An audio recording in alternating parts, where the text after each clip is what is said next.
Looks like you've heard about Scrum, but don't really know what it's about. If you haven't seen our video about Agile yet, we recommend you to watching that one first. Scrum can be defined as one of the many frameworks that can be used within Agile. When using Scrum, work is being done in 1 to 4 weeks. This amount is predefined and is called a sprint.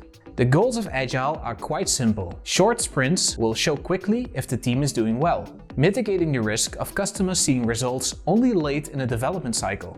Quick clearness in the progress of the project for every stakeholder that matters. Quick communication and direct or short lines of communication, and most of all, a better involvement from every team member. Okay, all fine and dandy, but what does this look like within a team? Well, Scrum defines 3 roles: the product owner, the development team, and the Scrum Master. Let's have a look at each of these. The product owner is someone that embodies the business perspective. This person mentions the priority of the business requirement of the to-be-delivered product iteration. This product owner is also the person that keeps an eye on a list of the things that still need to be done for the product. This list is also known as a backlog. The development team is, well, exactly that.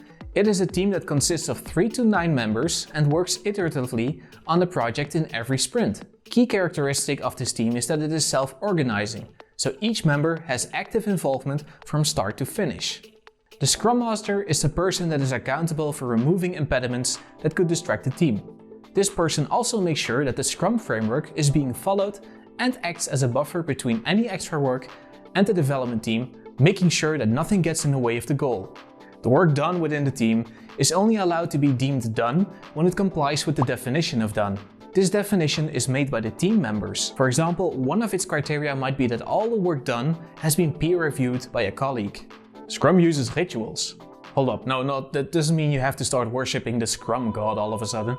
Rituals are a term used for the 5 events that happen within Scrum: a daily Scrum, backlog refinement sessions, sprint planning, sprint review, and sprint retrospective. We're only going to talk in this video about 3 events: the daily Scrum, the sprint review, and the retrospective. These are the ones that you will most likely have an active involvement in when you start working on a project. A daily Scrum, also known as a stand-up, is a meeting of maximum 15 minutes, starting every day exactly on time. All team members will stand in a circle and answer 3 important questions. What did you do yesterday? What are you going to do today? What are your impediments, or are you facing challenges? Keep in mind that 15 minutes is actually the maximum time this meeting should take. All other topics that require more elaboration needs to be discussed outside of this meeting. A sprint review is a moment when the whole team shows off what they've made during the sprint. The purpose of the sprint review is to show the customer and the stakeholders what the team has created. This is in the product increment. This is compared with the given commitment at the start of the sprint. This is for the project transparency. The review takes up to 4 hours, proportionate to the duration of a sprint in weeks, and is open to any interested party. During the review, it is okay to show what hasn't been created. This way of having a review has many benefits, of which the most important is project transparency. However, keep in mind that incomplete work cannot be shown, only the planned work that hasn't been completed.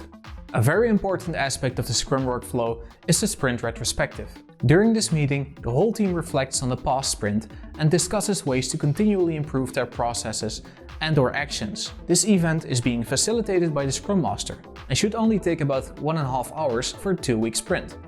Like the sprint review, this duration is also proportionate, so if your sprint takes 4 weeks, the retrospective can take up to 3 hours. In the retrospective, 3 key important questions are being asked. What went well during the sprint?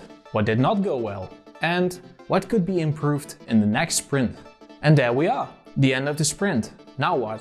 Well, this is the moment to start with the next sprint, working with the adjustments based on knowledge through observation. Up to this point, we've talked within the Scrum framework about the 3 roles, 3 out of 5 events, and now we've arrived at the 3 artifacts. The 3 artifacts are product backlog, sprint backlog, and the product increment.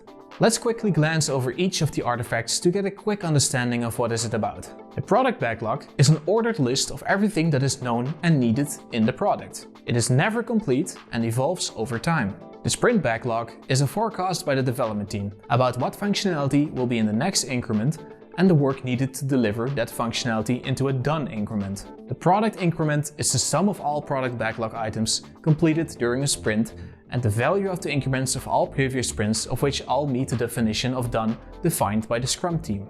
And that's it. It's not rocket science, but it's quite an amount of information. Now when someone mentions Scrum, you at least know what it's about. Hey, me again. I hope you liked our video, and if you really do, make sure to like this video and also subscribe to our channel. This way you will be up to date with all our What's About videos. Also, if you would like to learn a little bit more about Agile, click on this video here.